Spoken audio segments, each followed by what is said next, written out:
Good afternoon, everybody. My name is Emily Lefevers, and I am with the Miami University Alumni Association. We are so excited to bring Megan to you today. Before I read her quick bio, if you would like to put in the chat, which should be below your video, would you put who you are, what you do, and why you are joining us today? It just gives Megan an idea of who is here, and she'll be reading through those as I read her bio. So Megan is a mom to two, Jack and Sophia, a wife to her now business partner and husband, Collin, and the owner of Mompreneur Co studio in Cleveland. So as a parent, podcaster, producer, and fellow podcaster herself, she knows what it's like to have a potent message that you're called to spread. That's why her studio, consulting, and courses are all about finding the essence of your message and getting it out everywhere. So like I said before, Megan will be asking some questions of the audience throughout. So please use that chat function below your video to answer those questions if you'd like to participate. If you have a question for Megan, please feel free to also use the Ask a Question button below. You can pop them in the chat if you'd like. Or you can use the Ask a Question button that we use for our other webinars, and I will relay those questions to Megan. So with that, we're going to go ahead and turn it over to her. Thanks, Megan. Thanks, Emily. Hi, everybody. I'm so excited to be here and to get to chat with you all and share my recent experience of leaving social media. I'm going to put that in air quotes because you'll hear in what I'm doing that there's still some leverage of it, but I'm just approaching my business and marketing in the way that I'm showing up differently. And it has been so extremely helpful. Like Emily mentioned, I have a business here in Chagrin Falls. We have a content creation studio, and I'm also a creator myself. I'm going to be talking a lot about Substack today and podcasting and all of the things that I've been doing in the online space. But previous to this business, I had a local business here in Cleveland, a personal styling business for over 10 years. And so it's been interesting to see those shifts of having a completely local business and what that marketing looked like and how that felt. And then having kids, and then the pandemic, and going all virtual and leaving that business behind. And there's a lot of different aspects that I've seen and things that I've tried. And so I'm really excited to share with you today what has been working for me. And I always like to have the caveat with these types of conversations, first and foremost, that it is a conversation. And so if you want to come in the chat and banter back and forth or share questions or things like that, I would really love to be in conversation with you and not just having to talk to you the whole time. I would love for you to have a voice in this conversation as well. So if it feels comfortable for you, please use that. And along those same lines, this is everything in my experience of what I'm doing. We do help clients. And so a lot of what I'm doing, we're seeing work with other people. But I always like to bring it back to one of our platforms is called tuning in. And so really tuning into yourself and kind of take the meat, leave the bones with what I'm saying. If it sounds good to you and interesting to try, great. If you're like, oh, I've tried that, or that doesn't feel quite in alignment with me, that's totally cool too. Maybe it'll just give you a perspective shift on something different to try or a different way to look at your marketing and your business now. So I always just like to start with that I'm sharing my experience. And while there is some expertise, I don't like to come at it from like the be all end all authority, just perspective shifting. So I see we have Juliet here, a fractional CMO, learning more about business and business with social. Awesome. And then Marcy, you have your own business. You're looking for options to make it known, get leads, sign clients. Awesome. That's a lot of what we're going to talk about today. So let's hop into it. I'm going to share my screen in a minute. Actually, I'll wait. Well, I don't want to bombard you with too many things on the screen. So with my business, like I said, we started this new business first on Instagram and then through podcasting. So this was July of 21 that I launched my first podcast. And my intention behind it was that I just wanted to talk and share. With my previous business, I had done a lot of live TV, a lot of speaking engagements, and I have found that I do best when I talk. I'm going to tell you a little bit about my writing process that's gotten to expand because of podcasting. But for me, to start from a writing space just takes me forever. And so marketing my business, writing captions, all of that became like a labor of not so much love. Writing emails, starting from the writing perspective, was tough. So I went into the podcasting space, and what I got out of it was really interesting. That yes, there is connecting with your audience and building an audience and being able to show yourself as a thought leader and have your expertise and all of that, because you're talking about a very specific topic, typically about your business and your philosophy and all of that. But the greater thing that I got out of podcasting was actually the connections I made with my guests. So I was bringing these women in who we shared an audience. We had similar ideal clients, but the difference in it was we were all complementary to each other.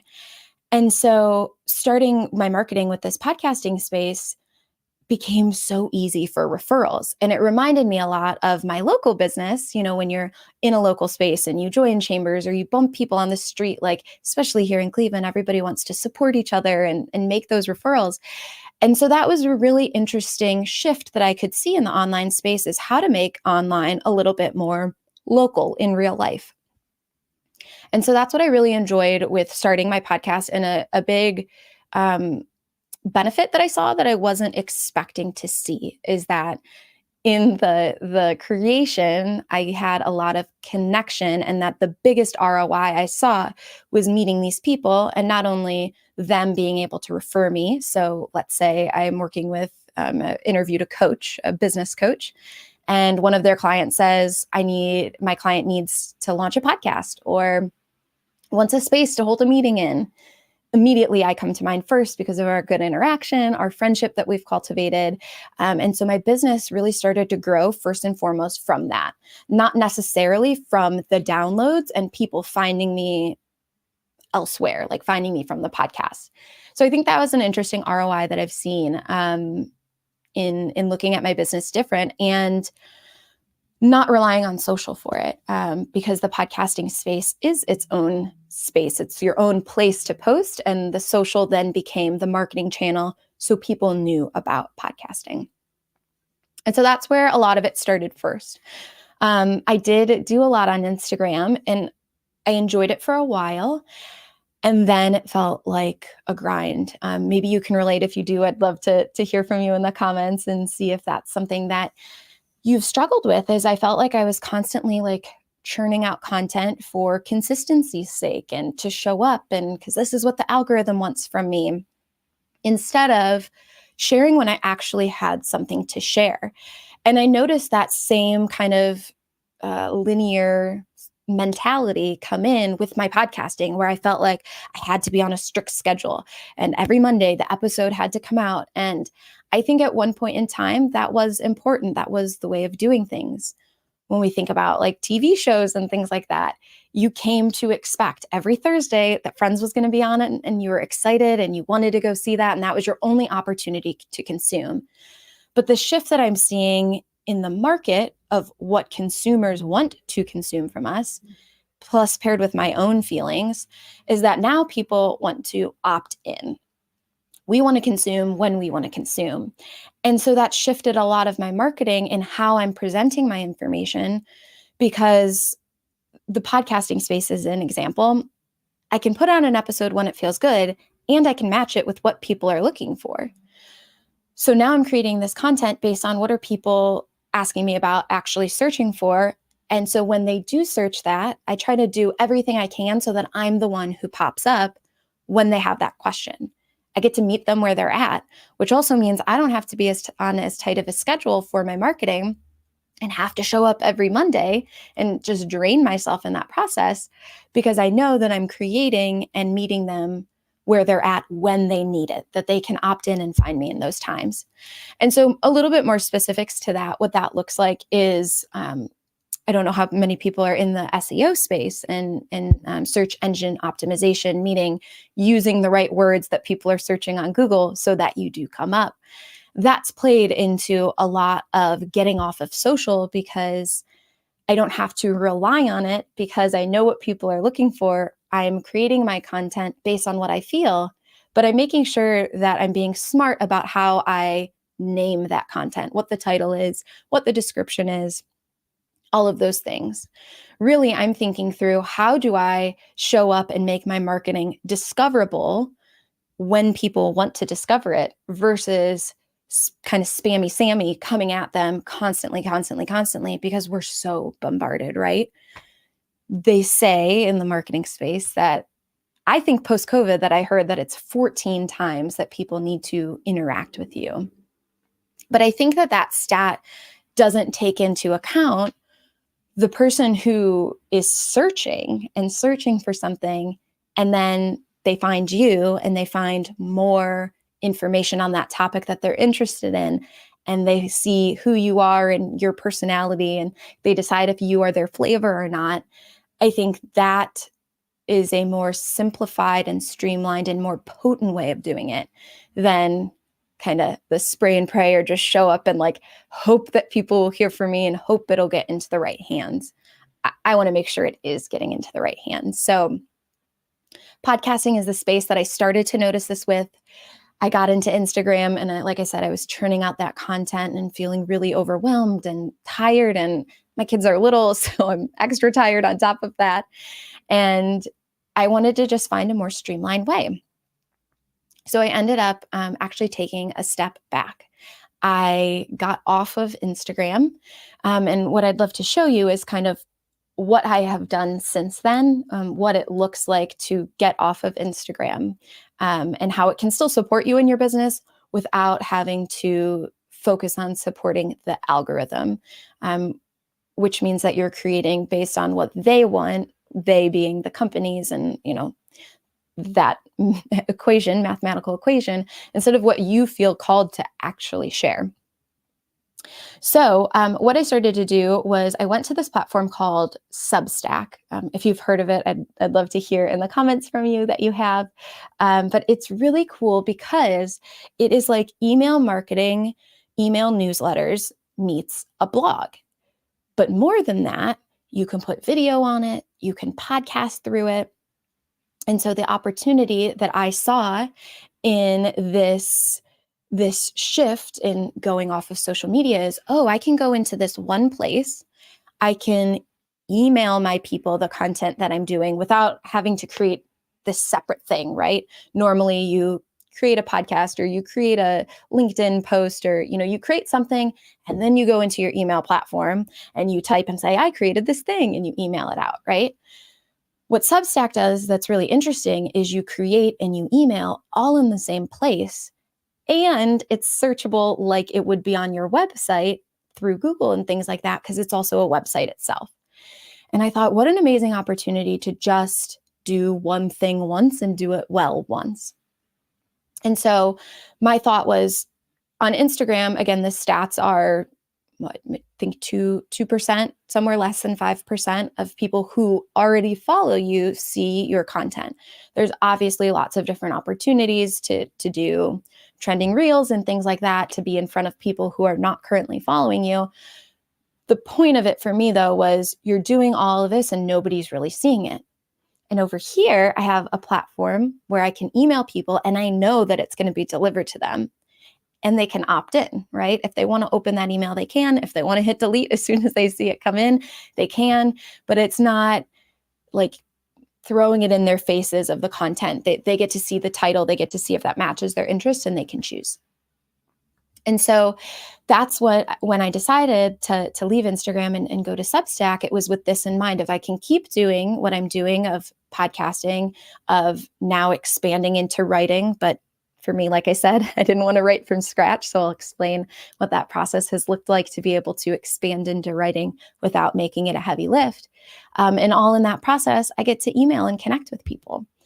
And so since I've been documenting this journey, it's been really interesting to see that my Instagram stats actually have not changed since that I've left.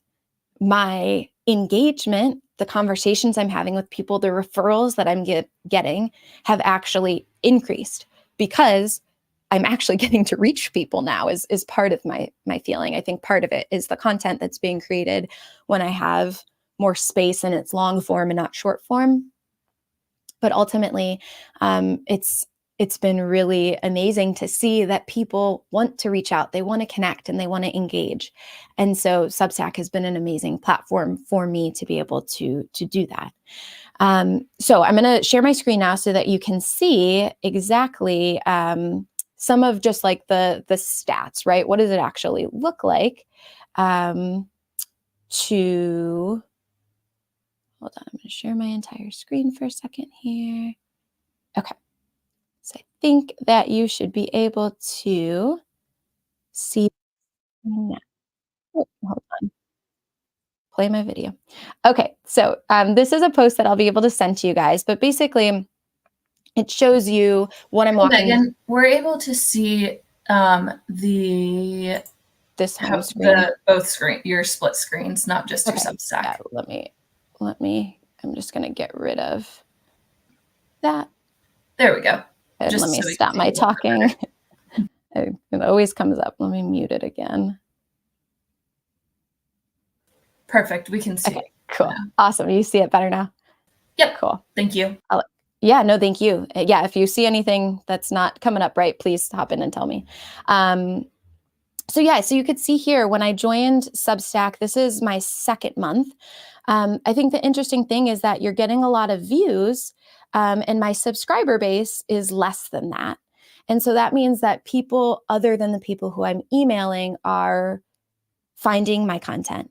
My open rate has been great as well. You could see it went down 1% in the last 30 days. I've been emailing more, and that's been something I've been playing with, of actually creating less content so that people have time to crave and miss and want to hear from you, not in like a manipulative way, if you will. But basically what this tells me is that there is a higher percentage of people seeing my stuff when I post it than it is on my Instagram, because of only such a small percentage of people seeing you. What Substack looks like, just so that let me just show you it really quick. It really looks like a website, but each of these posts that I've done, I wanted to try to find one this one hopefully won't autoplay when I start it. It looks very much like a blog post, but this is emailed to people first and foremost before it's posted to the website. So this is what you would experience in an email. You would see, for me, I do it with pictures and video, and it very much reads like a blog post. But they have the option to, in this case, I uploaded the audio and they can listen. And so it's a very creating in this way and taking a holistic approach, in my opinion, allows it to be more accessible to, again, meet people where they're at. If they want to read at that moment, they could read. If they want to listen, they can listen. And if you upload the video, like I did in this post where I'm going through the stats, I'm hoping it won't start again, lovely face, they can choose to partake in the visual as well. And so again, I'm doing one thing really well, and the stats and the ROI that I'm seeing are people are actually seeing it. My subscriber base has gone up since I've continued to do this, and the views have gone up as well, which is, important. I'm going to scoot to Instagram, and then I'll come back to some of the other things that we've done since leaving Instagram. I always put Instagram last. So to show you this part for Instagram, leaving looked like not wanting to fully, I didn't want to leave people coming to my page and then thinking, well, where are they? They have no presence. They must not be in existence anymore. So there's this interesting thing called a puzzle grid or an 18 grid. And basically it turns your grid on your Instagram into like a website. And so what I did is I went here, and you can see it's a lot of pictures of people in our studio, and it walks them through like what our studio is all about, what you can expect from us here. So if somebody, us being a more local business, drives through town and sees our sign, a lot of the times the first thing they do is go to Instagram. Well, now they can get all the information in one place, very clear, and they can click our link and go to our website if they want to learn even more.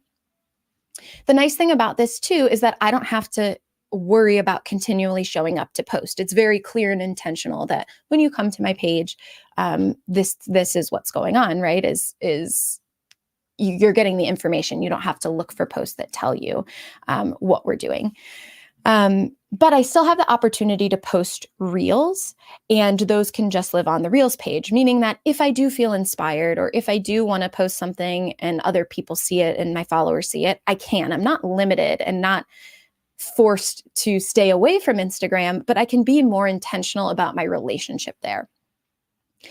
In doing so, like I said, the first month, this is my second month recap of doing this. And so my first month, my stats from not posting did not change, which I thought was really interesting, that the same amount of views I was receiving when I was posting was the same amount of views I was seeing when I wasn't posting. And so part of that I attribute to probably like hashtags, being tagged and stuff, things like that. But the other interesting thing that we did is we actually took some of our, some of the content that we created and we boosted it. You can kind of see there that it's currently boosted. We turned it into ads.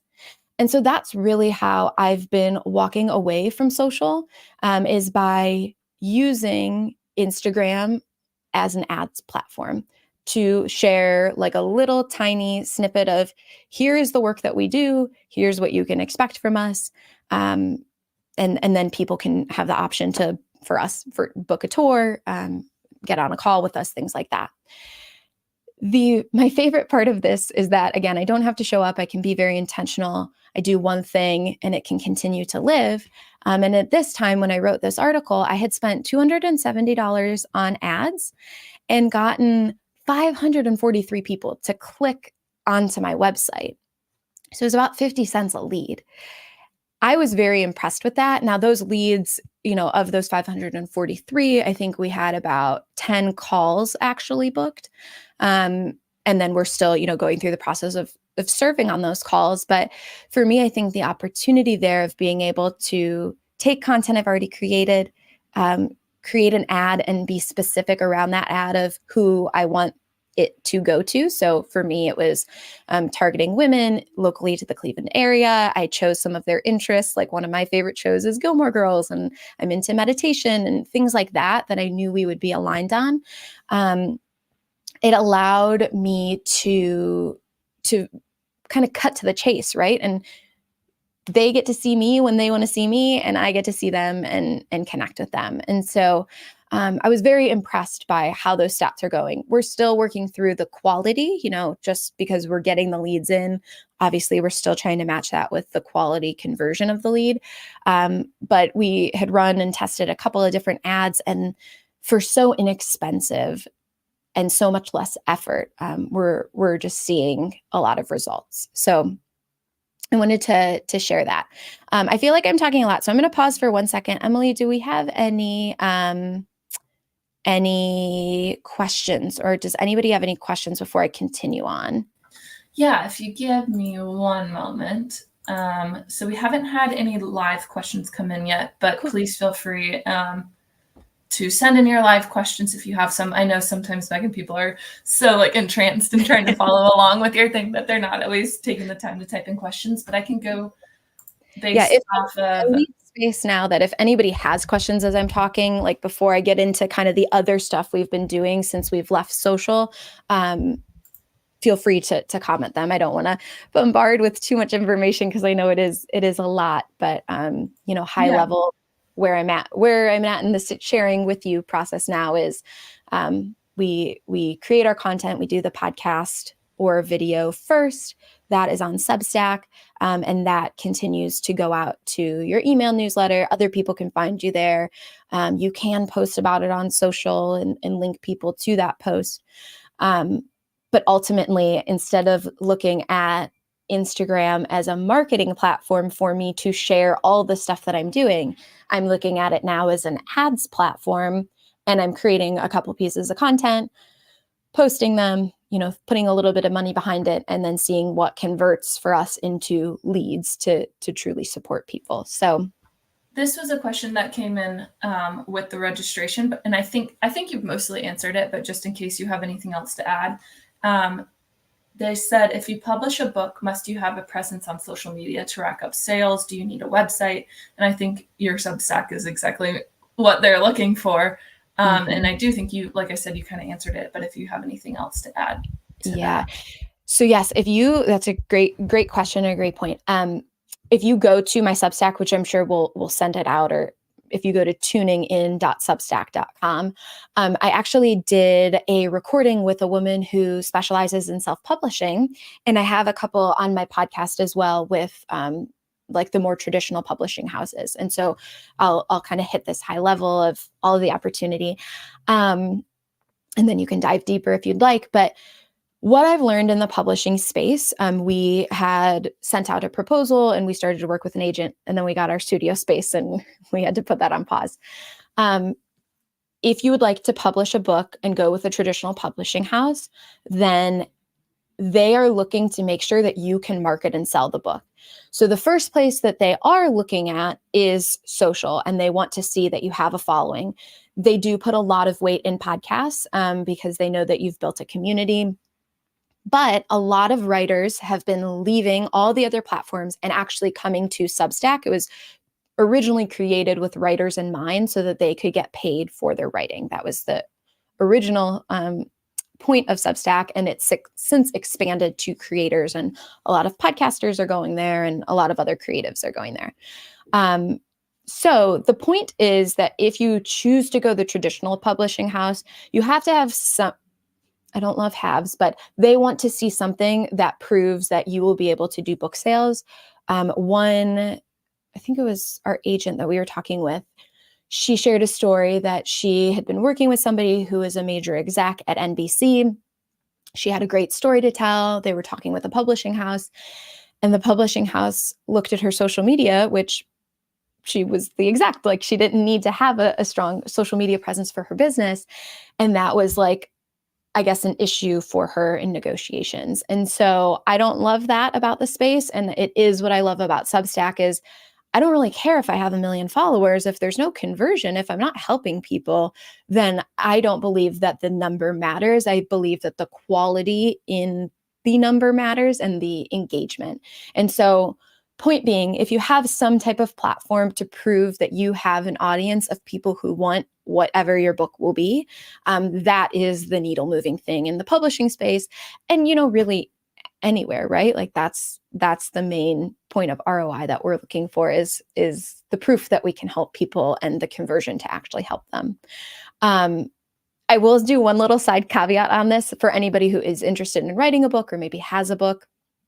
The other beauty of Substack, podcasting, anything in that realm, if you don't already have a book, is that you're actually writing it as you are recording. We actually are in the works of writing a book now that we have space, but I'm going to be doing it differently by actually doing it all through recording and then using a cleaned up version of that transcription to write my chapters. And I'm actually going to host it on Substack. I don't think I'm going to go through the traditional publisher anymore because this becomes then an interactive book that can constantly be updated. Again, people can choose to watch, listen, or read depending on where they're at that day. And they can interact with people. So there's a lot of cool things happening in the publishing space. And I'm seeing a lot of overlap in marketing in the content that you've already created, in the recognition that you probably are so much closer to that dream of a book or things like that than you realize you are because you've already been doing the work. So it's an interesting intersection, podcasting and publishing. And like I said, there's a in-depth, like 50-minute interview where we had this conversation, and I have 2 more on our public podcast that speak to publishing, if that's something that you're interested in, or shoot me an email and I'll get you all the scoop there. Have we had any other questions, Emily? I don't have the chat quite pulled up. The only other thing that came in is Jenny said she joined late and asked exactly what we were talking about. And Jenny, Megan is talking to us about Substack. Mm-hmm. Yeah. So Substack, Jenny, in case you missed it, it's an email marketing platform, like email newsletters, kind of like MailChimp. But it's that meets a blog. So you can create your content and email your people, and people on, Google who are searching for it can see it all in one place. And I'm sharing my journey of how I've been moving to that and moving away from social and really just changing my relationship with social so it's not so overwhelming and stressful, leveraging it in a new way.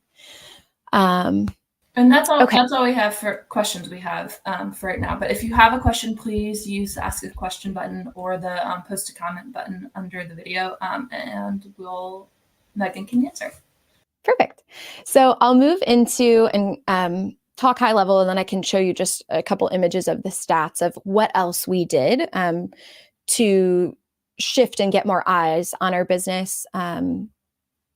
Creating and Substack and podcasting, all of that being the top of our funnel. But then where could we take little snippets of that so that it's juiced for all it can be, and it can, again, meet other people in other places they might be hanging out. So at that same time that I pulled away from Instagram and started testing, like, what if I just create content that then becomes an ad and then I just focus on ads? We moved to LinkedIn. And the cool thing about LinkedIn and the intersection between LinkedIn and Substack is that their algorithm, if you will, are very similar.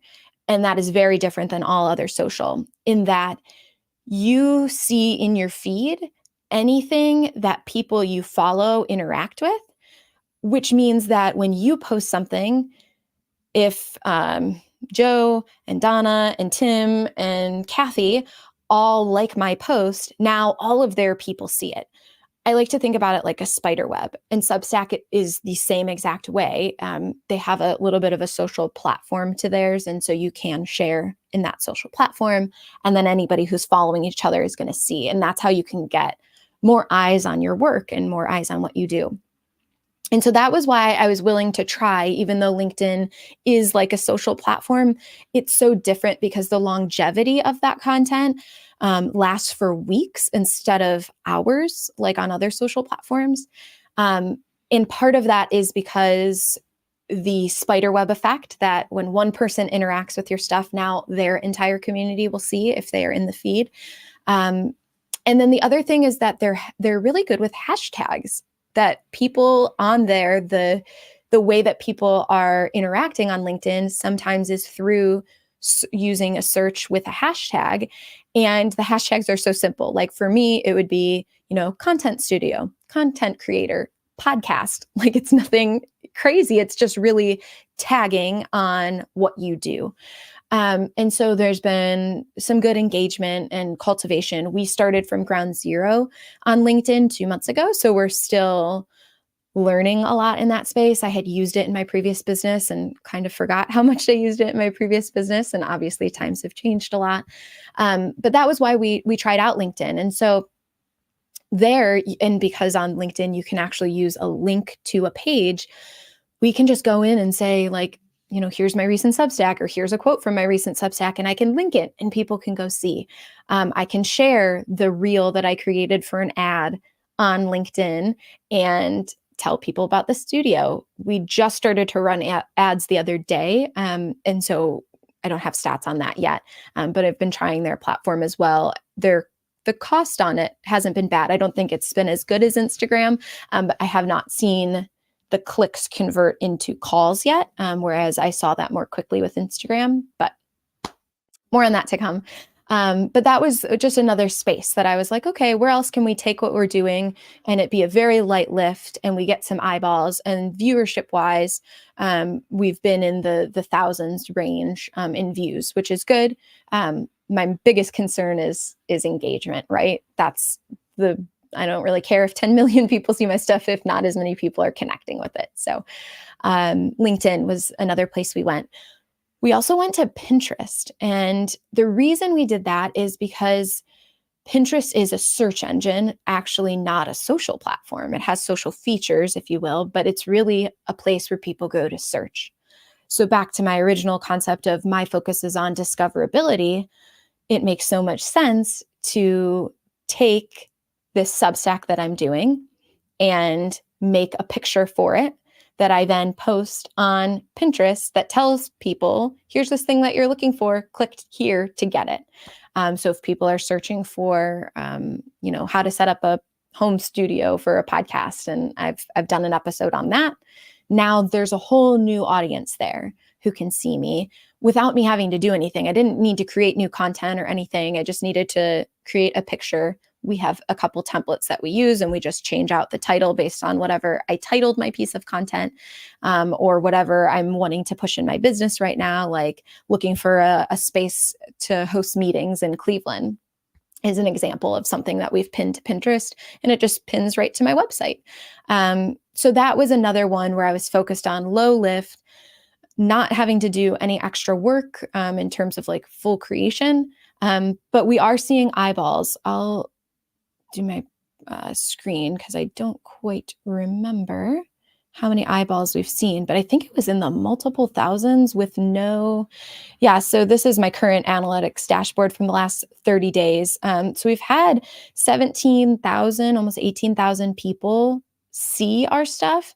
And I think all in all, I don't have it on this page, but I think I have it on this page. All in all, we have 2 followers there. And that to me is, I like love that part of, here of Pinterest, is that we just have, it doesn't matter. It doesn't matter how many followers you have there. What matters is that you're getting the content people want in front of them. And people aren't there to follow, and it's not about the numbers game in that way. It's just about the connection. So Pinterest is the other place that we've been going. We did just get onto YouTube because I have other creation goals on my list to make more video-centric content. That's just something I'm craving for myself. But what we did to get started is all of the reels that I created, I had in the past year, I think it was 40 reels that I had created. We went through, we downloaded them, and we uploaded them to YouTube Shorts. And again, YouTube is it's a search engine first and foremost. So we were able to be smart about what are people wanting and, making the captions related to that. But then like LinkedIn and Substack, it's a spider web. So you can post one short video, and then you can, in the back end, I guess, connect it to another. Our virtual assistant does this for us. So if I make 2 videos about podcasts, one can be linked to the other. So after they're done watching this one, it's going to suggest the next one. And again, I just love that effect of the connections, the intertwining. And I, again, didn't have to do any more work. I didn't need to create new content. I didn't need to churn out new things. I just needed to meet people where they were at with stuff that I already had access to. So YouTube, Pinterest, LinkedIn are the other places we take the content after we've created it through Substack, which then emails them and it puts it in a podcast player for them. And the other thing that that all has led to then is also an increase in our views on our website. And so that's been really interesting to monitor and see. I checked my stats last night in anticipation. And right now, our number one referral source for website views is Instagram because of the ads that we're running. But then right there under it is Pinterest and LinkedIn and all of the things. So that to me shows that people are, moving into our sphere. They're finding us. And so then my biggest goal is how can I really, truly bring them into my world and serve them? So before, what life looked like was a lot of every day being like, oh, I need to post a new reel and what's the trending audio? And because I'm not a writer first, I was very overwhelmed with how do I write the caption to get people to connect with it? And now my days look like every couple of days, every 10 days even, I'll sit behind the mic, I'll get the video, I'll record myself sharing something I feel called to, or a new aha, or a new thing I've done with a client. I then take that video and audio, I personally edit it, so it's just really succinct, and I take the actual transcript of that and put it into Substack. I clean it up so it's got headers and pictures and, the sentences actually make sense. Sometimes with conversations versus reading, you need to just cut to the chase. And then I hit publish on that. And then everybody in my email list gets it. We put a Pinterest pin to it so new people can subscribe to us and consume the content. We put it on LinkedIn. If I create any type of video in relation to it, that would go on YouTube. And then in all the while on Instagram, our ads are running in the background. So that is what I've been doing to grow my business without social. I know that there were a couple of questions in relations to product-based businesses. This same concept can certainly be applied to a product-based business. There were questions about like eBay and those platforms, as well as like Amazon and Shopify. That is not my wheelhouse, but I do know people whose wheelhouse it is. So please feel free to reach out to me, and I would love to make those connections for you, so that you can get the very specific guidance that you need there. Again, this can totally apply to you in your business, but a lot of the people that we are working with are typically a service provider, a coach, somewhere in that space. They have not always a physical product to sell, but more of a service to sell. And so this way of doing things lends itself to more of that like thought leadership, the people who want to write a book, things like that. But you could certainly see how you could make a couple of great reels for your product and put that on Instagram and boost it and run some ads and have some conversations that people are searching for around what your product is. Like maybe if it's a candle company, then you're sharing information on how to make your space cozier, or, things like that, typical content marketing concepts. But now you can create it in a way where it lives longer and it works for you because it's discoverable and you're putting it on a couple other platforms that are very supportive of what you're doing and getting it in front of people. So that is high level everything. Are there any more questions, Emily? Or yeah, we did have one more come in. So they said, somebody asked, can you please clarify a little bit the use of the puzzle grid on Instagram, on Substack? Is it live, active, updated as you post ads on Instagram, or is it static? And also, do you have a separate website in addition to Substack? Yes. Okay. So I think I'm getting all of the questions there. So Instagram, I'm going to just share my screen and show. Let me pull it up and go to my profile, and then I'll share my screen with you. Let me just make it a little bit bigger so you can see the full thing. Okay.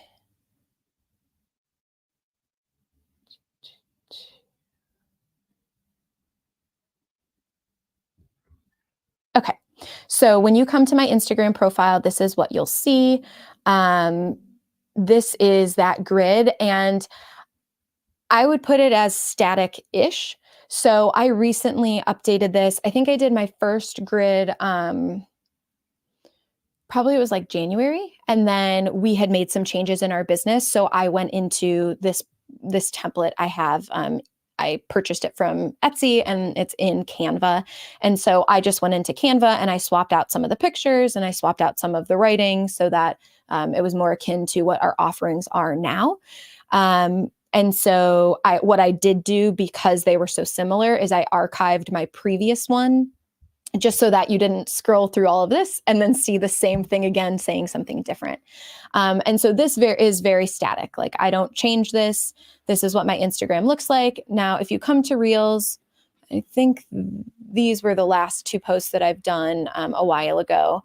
But you can see how I can post to Reels and it doesn't have to also post to the feed. So it doesn't interfere with this website style, if you will. My Substack is separate. It's a separate page than my website. But this is updated. This doesn't have like a grid feed or anything. Every time there's a new post that's posted, it comes in this list here.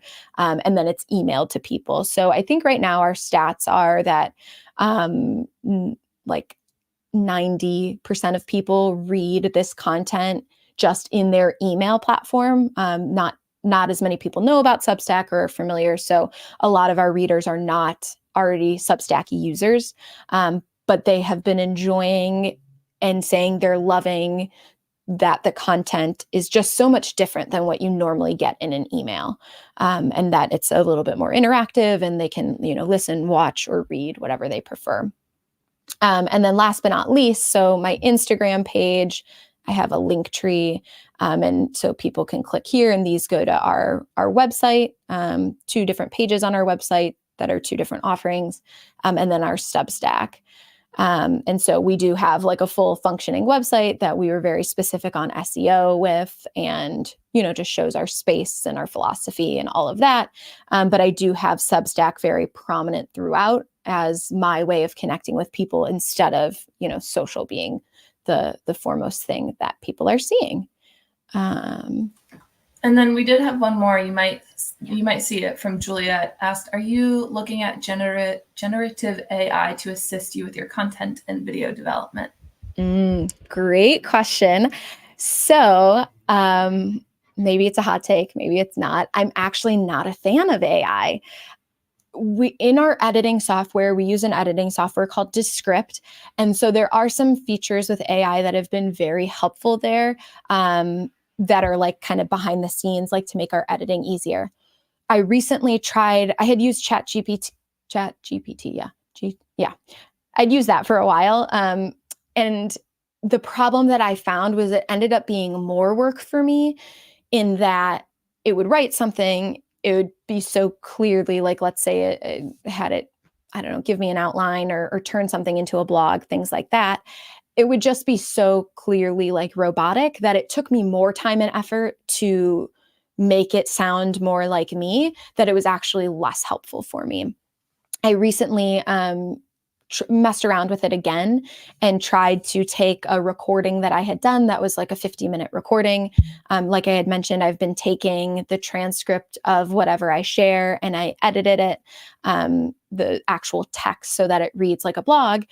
But that, with a 50-minute episode, it takes a lot of time, a lot of editing, a lot of kind of cutting out words and things like that, from a reading perspective. So I used AI and I said, turn this into a blog post. And it was great in that it summarized everything for me. It just wasn't the same as a human writing it. And for me, in the content that I'm creating, I want it to be very connective, very conversational. And so it wasn't a fit for me. I have seen people use it in so many different ways, though, especially if you're like staring at a blank page and you might not know what you want to talk about. It did give me a lot of clarity when I was starting my Substack and I was trying to figure out names, and I used it for a ton of stuff. I think I typed in like, this is my ideal client and this is what our business is like. Like, how would you market this? Or how would you write this caption for this type of reel? And so it did help me get some clarity at the beginning.